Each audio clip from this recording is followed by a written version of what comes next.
সবকিছু আল্লাহ সৃষ্টি করেছেন 10 মুহররম। সুবহানাল্লাহ পড়েন না। 10 মুহররম। বাবা আদম সফিউল্লাহকে সৃষ্টি করেছেন তাও 10 মুহররম। নূহ আলাইহিস সালাতু ওয়াস সালামের প্লাবন থেকে যদি পাহাড়ে গিয়ে নূহ আলাইহিস সালাতু ওয়াস সালামের সেই নৌকা যদি পাহাড়ে গিয়ে থামলো তাও হলো 10 মুহররম। তারপর হলো আপনার হযরত ইব্রাহিম আলাইহিস সালাতু ওয়াস সালামকে অগ্নিকুণ্ড থেকে আল্লাহ মুক্তি দিয়েছেন তাও হলো 10 মুহররম। দীর্ঘ 18 বছর পর হযরত আইয়ুব আলাইহিস সালাতু ওয়াস সালামের দুরাগ্য ব্যাধি থেকে রূপ থেকে মুক্তি করেছেন তাও ছিল 10 মুহররম।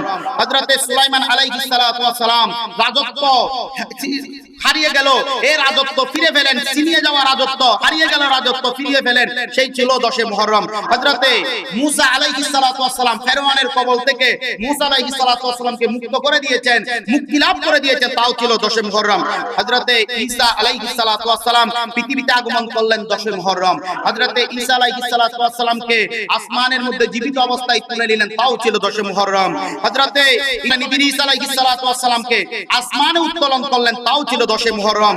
হযরত দাউদ আলাইহিস সালাতু ওয়াস সালাম বিশেষ সম্মানে ভূষিত করলেন, তাও দিনটি ছিল 10 মুহররম।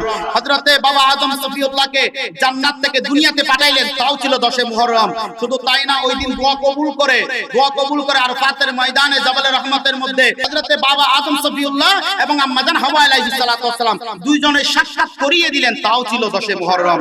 হযরত ইয়াকুব আলাইহিস সালাতু ওয়াস সালাম ও হযরত ইউসুফ আলাইহিস সালাতু ওয়াস সালাম, ইয়াকুব নবী তার সন্তান ইউসুফ নবীকে হারিয়ে ফেলেন 34 বছর পরে, যেই আবার সাক্ষাৎ হয়েছেন, তাও দিনটি ছিল 10 মুহররম। তারপর হলো হযরত ইমামে আলী মাকাম ইমামে হুসাইন রাদিয়াল্লাহু তাআলা আনহু সহ 72 জন কারবালার ময়দানে 72 জন মতান্তরে 82 জন পর্যন্ত ওই 10 মুহররমের দিন নিষ্ঠুর এদিতরা ইসলামের দুশমনরা, নবীর দুশমনরা শহীদ করেছেন। তাহলে বোঝা যায় ওই দিন হলো আমাদের সুখের দিন, ওই দিন হলো সুখের দিন, ওই দিন হলো কান্নার দিন, ওই দিন হলো তাসবির দিন, তেলাওয়াতের দিন, দুরূদ শরীফের দিন, ওই দিন হলো আমরা দান সদকার দিন। সুবহানাল্লাহ।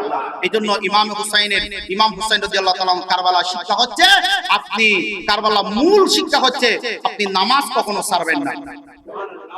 এত তীর খাওয়ার পরে, বর্ষা খাওয়ার পরেও নামাজ ছাড়েন নাই, একটা শিক্ষা হচ্ছে আপনি নামাজ ছাড়বেন না। ইমাম হুসাইন প্রেমিক কখনো নামাজ ছাড়তে পারে? কথা বলেন, নামাজ ছাড়তে পারে? আপনি নামাজ ছাড়বেন না। আপনি হককে নাহক বানাবেন না, আপনি সত্যকে উত্তোলন করবেন, সত্যকে উত্তোলন করবেন, সত্যকে মিথ্যা বলে পরিচয় দেবেন না। সত্যের প্রতি আপনার মাথা নত করলে আপনি এজিদি প্রেমিক। আর যদি সত্যকে সত্যের জন্য গর্দান দেওয়া, এটা হুসাইনি প্রেমিকদের কথা বলে, এটা হুসাইনি প্রেমিকদের আদর্শ।